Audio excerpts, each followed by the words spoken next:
بسم اللہ الرحمن الرحیم۔ السلام علیکم ڈیئر اسٹوڈنٹس، آپ کو سب کو خوش آمدید کہتی ہوں آپ کی پاکستان اسٹڈیز کی کلاس میں۔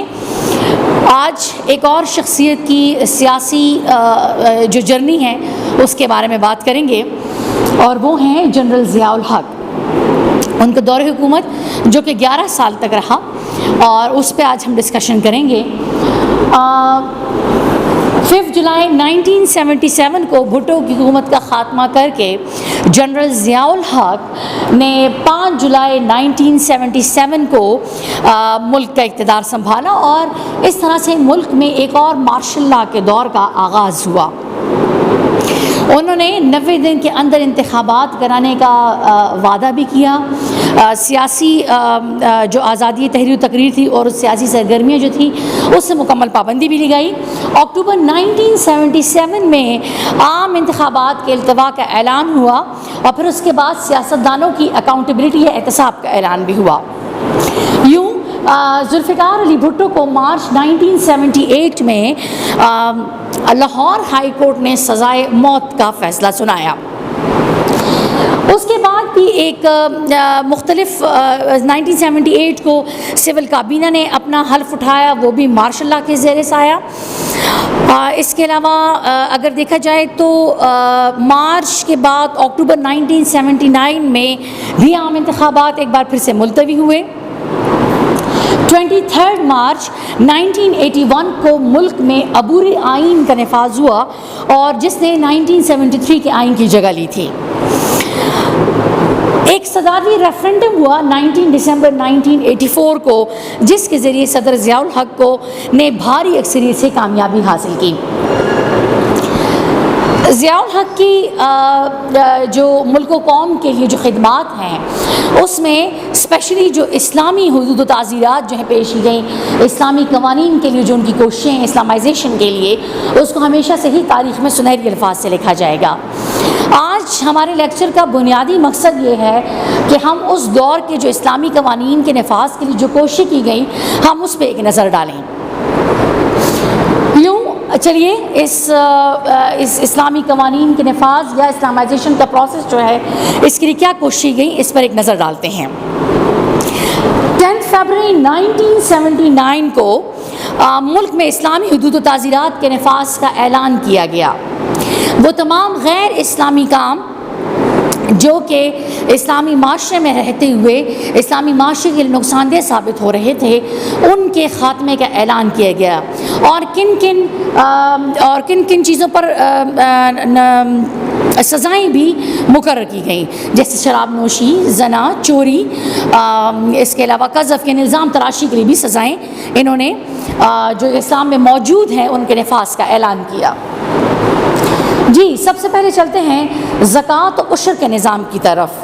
20 جون 1980 کو زکوٰۃ و عشر کا آرڈیننس نافذ کیا گیا، جس کے ذریعے سے حکومت کو یہ اختیار حاصل ہو گیا کہ بینکوں کو یہ حق حاصل ہے کہ وہ بینکوں میں جمع شدہ رقوم میں سے 2.5% کے حساب سے زکوٰۃ کاٹ سکتی ہیں۔ اس کے علاوہ ایک اور سٹیپ جو اٹھایا گیا وہ تھا زکوٰۃ فاؤنڈیشن۔ زکوٰۃ فاؤنڈیشن فیبرری 1982 کو عمل میں لایا گیا، قائم کیا گیا، اور اس کا زیادہ بنیادی مقصد اس کا یہ تھا کہ لوگوں کی ڈپینڈنسی ختم کی جائے، لوگوں کو ٹرین کیا جائے تاکہ زکوٰۃ پر ان کا انحصار کم سے کم ہو۔ ابتدائی طور پہ تقریباً 10 کروڑ تک کی رقم جو ہے اس کے لیے مختص کی گئی۔ جی اس کے بعد وفاقی شرعی عدالت کا قیام عمل میں لایا گیا۔ اس میں کیا تھا؟ ایکچولی اسلامی نظام کے نفاذ کے لیے ان کی کوششوں کو تیز کرنے کے لیے 1973 کے کانسٹیٹیوشن میں کچھ امینڈمنٹس کی گئی، کچھ ترامیم کی گئی، اور یوں جو ہر ہائی کورٹ میں 3 ججوں پر مشتمل ایک شریعت بینچ قائم کیا گیا، اور پھر اس میں کیا کیا کہ ایک اپیلیٹ شریعت بینچ قائم کیا گیا۔ مطلب یہ کہ اگر ان شریعت بینچ کے فیصلے کے خلاف اگر کوئی اپیل کرنا چاہے تو وہ اپیلیٹ شریعت بینچ جو ہے اس کے لیے قائم ہے، وہ بھی 3 ججوں پر مشتمل ہوگا۔ عدالت کو یہ اختیار حاصل تھا کہ جو قوانین اسلام کے منافی ہیں ان کو ختم کر دیا جائے یا ان کو پھر درست کیا جائے۔ اچھا، شریعت بینچوں کا جو فیصلہ ہے اس کو صدر مملکت سمیت ہر ایک کے لیے لازمی قرار دیا گیا کہ وہ اس کو مانیں گے۔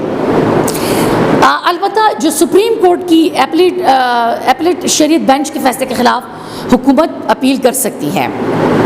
اچھا، پھر اس کے بعد ایک اور قانون کا نفاذ ہوا کہ خلفائے راشدین، اہل بیت اور صحابہ کرام کی شان میں گستاخی کے لیے سزا مقرر کی گئی، اور سزا مطلب وہ 3 سال قید بامشقت بھی ہو سکتی ہے یا پھر وہ جرمانہ بھی ہو سکتی ہے۔ اب یا تو ان میں سے کوئی ایک سزا دی جائے گی یا دونوں ہی عمل میں لائے جا سکتے ہیں۔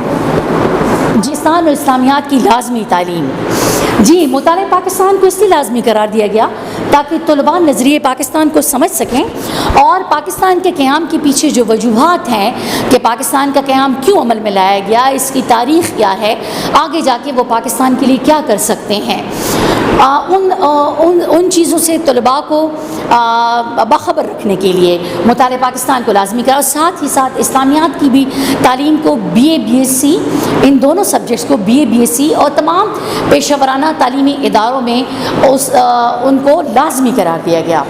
جیسے میں نے آپ سے کہا کہ بنیادی مقصد یہ تھا ایک ایسے اسلامی معاشرے کا قیام کہ جس میں لوگ یا طلباء جو ہماری نیکسٹ جنریشن جو ہے تو وہ یہ بات سمجھ سکیں کہ وہ اپنی زندگی اسلام کی تعلیمات کے مطابق گزار سکیں۔ یوں ان کو ان تعلیمات سے روشناس کرانے کے لیے مطالعہ پاکستان اور اسلامیات کی تعلیم کو لازمی قرار دیا گیا، اور اس کے علاوہ جو غیر مسلم ہیں ان کو اس بات کی اجازت دی گئی کہ اگر وہ اسلامیات کے بجائے ایتھکس کا یا اخلاقیات کا مضمون اپنے لیے منتخب کر سکتے ہیں۔ جی آگے بڑھتے ہیں، ایک اور قدم، احترام رمضان آرڈیننس۔ احترام رمضان آرڈیننس 1981 کو نافذ کیا گیا، جس کا مقصد یہ تھا کہ مسلمان جو ہیں رمضان المبارک کے مہینے میں کھلے عام سگریٹ نوشی اور کھانے پینے سے باز رہیں۔ اگر اس کی خلاف ورزی کی گئی تو 3 مہینے تک ان کو جرمانہ یا قید 3 مہینے تک قید ہو سکتی ہے یا پھر جرمانہ بھی ان کو ہو سکتا ہے یا پھر دونوں ہی سزائیں دی جائیں گی۔ 1984 میں جنرل ضیاء الحق نے نظام صلاۃ جو ہے اس کے قیام کے سلسلے میں ہدایات فراہم کی کہ تمام سرکاری اداروں میں ظہر کی نماز کو ضروری قرار دیا گیا، اور اس کے لیے ایک ٹائم جو ہے، ایک وقفہ جو ہے اس دوران دیا گیا کہ وہ نماز ادا کر سکے سب کے سب سرکاری ملازمین۔ جی پھر اکاؤنٹیبلٹی کا ایک ادارہ یا وفاقی محتسب کا ادارہ قائم کیا گیا تاکہ مقصد یہ تھا کہ انصاف اور قانون کی بالادستی ہو اور مساوات قائم ہو سکے اور عوام کے حقوق کا تحفظ ہو سکے۔ یوں جنرل محمد ضیاء الحق نے وفاقی محتسب کا ادارہ جون 1981 میں اس کے نفاذ کا اعلان کیا۔ ایکچولی یہ جو ادارہ ہے نہ اس کا سیاست سے کوئی تعلق ہے، یہ غیر جانبدار ادارہ ہے کہ جس کا کام یہی ہے کہ صاف و شفاف احتساب کرنا۔ اس عہدے کی میعاد جو ہے وفاقی محتسب کی وہ 4 سال کی ہے۔ اگر کوئی شہری یا کوئی کسی سرکاری محکمے یا کسی آفیسر کے خلاف اپلیکیشن جو ہے ڈائریکٹ ان کو بھیج سکتے ہیں، سادہ کاغذ پر اپنی شکایت لکھیں اور وہ وفاقی محتسب کو ڈاک کے ذریعے بھیج سکتے ہیں، اور یوں ایسے عناصر کے خلاف وفاقی محتسب جو ہے وہ قانونی چارہ جو ان کے خلاف کی جائے گی، مطلب اگر کوئی کرپشن کا کیس ہوتا ہے تو۔ جی آگے ہے مجلس شورا۔ عوام اور حکومت کے درمیان جو رابطہ ہے اس کو بہتر بنانے کے لیے مجلس شورا کے قیام کا اعلان ہوا، جس میں سے بنیادی طور پر 50 اراکین اس میں منتخب ہوئے، تعداد تھی اس کی۔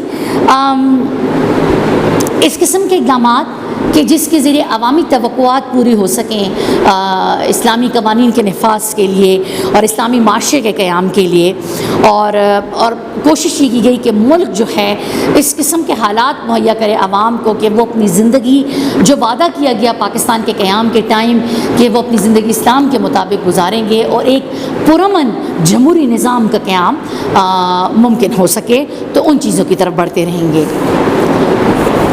بلا سود بینکاری۔ سود جس کو اسلام میں حرام قرار دیا گیا ہے، اس ہمارا جو اقتصادی نظام ہے اس کو اس لعنت سے پاک کرنے کے لیے، سود کی لعنت سے پاک کرنے کے لیے ضیاء الحق نے مختلف اقدامات اٹھائے اور تمام بینکوں میں بلا سود بینکاری کا آغاز ہوا۔ Thank you.